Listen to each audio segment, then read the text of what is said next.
ಜೆಜೆಆರ್ ನಗರದಲ್ಲಿ ಉದ್ವಿಗ್ನ ಪರಿಸ್ಥಿತಿ ಸದ್ಯ ಅಲ್ಲಿ ನಿರ್ಮಾಣ ಆಗಿದೆ. 21 ವರ್ಷದ ಯುವತಿ ಅಕ್ಷತಾ ತಲೆಗೆ ಕಲ್ಲೇಟು ಬಿದ್ದಿರೋದು ಕಿಡಿಗೇಡಿಗಳು ಎಸೆದಂತಹ ಕಲ್ಲಿಂದ. ಸ್ಥಳೀಯ ಆಸ್ಪತ್ರೆಯಲ್ಲಿ ಆಕೆಗೆ ಮಾಲಾಧಾರಿಗಳು ಚಿಕಿತ್ಸೆಯನ್ನ ಕೊಡಿಸಿದ್ದಾರೆ. ಯುವತಿ ಬಳಿ ಮಾಹಿತಿಯನ್ನ ಪಡೆದಿದ್ದಾರೆ ಜೆಜೆಆರ್ ಠಾಣೆಯ ಇನ್ಸ್ಪೆಕ್ಟರ್. ಜೆಜೆಆರ್ ಠಾಣೆಗೆ ಪಶ್ಚಿಮ ವಿಭಾಗದ ಡಿಸಿಪಿ ಯತೀಶ್ ಅವರು ಸಹ ಭೇಟಿಯನ್ನ ಕೊಟ್ಟಿದ್ದಾರೆ.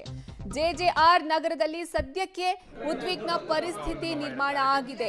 ಈ ಓಂ ಶಕ್ತಿ ಮಾಲಾಧಾರಿಗಳ ಮೇಲೆ ನಡೆದಂತಹ ಕಲ್ಲೆಸೆತ ಪ್ರಕರಣ ಇದು.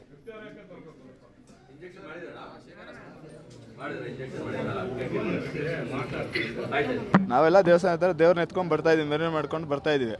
4-5 ಜನ ಆ ಕಡೆಯಿಂದ ಎಸಿಬಿಟ್ಟು ಹೋಗ್ಬಿಟ್ಟು ನಮ್ಗೆ ಗೊತ್ತಿಲ್ಲ. ಇವಾಗ ಚಿಕ್ಕ ಹುಡುಗಿಗೆ ಸ್ವಲ್ಪ ಓಪನ್ ಆಗಿಬಿಟ್ಟಿತ್ತು. ಇಲ್ಲಿಂದ ಬಿತ್ತು, ನಾವು ಎಲ್ಲೆಲ್ಲಿ ಬಿತ್ತೋ ಗೊತ್ತಿಲ್ಲ. ಹುಡುಗಿಗೆ ಮಾತ್ರ ಇಲ್ಲಿಂದ ಓಪನ್ ಆಗಿಬಿಟ್ಟು ಇಮಿಡಿಯೇಟ್ಲಿ ಹಾಸ್ಪಿಟಲ್ ಕರ್ಕೊಂಡೋಗಿ ಟೆಸ್ಟಿಂಗ್ ಎಲ್ಲ ಹಾಕ್ಸ್ಕೊಂಡು ಇವಾಗ ತಿರ್ಗಾ ಏನೋ FIR ಏನೇನು ಕರ್ಕೊಂಡು ಹೋಗೋದು ಅಷ್ಟೇ ಸರ್. ಎಲ್ಲ ನಾವೆಲ್ಲ ದೇವಸ್ಥಾನ ಹತ್ರ ದೇವ್ರನ್ನ ಎತ್ಕೊಂಡು ಬರ್ತಾ ಇದೀವಿ, ಮೆರವಣಿಗೆ ಮಾಡ್ಕೊಂಡು ಬರ್ತಾ ಇದೀವಿ.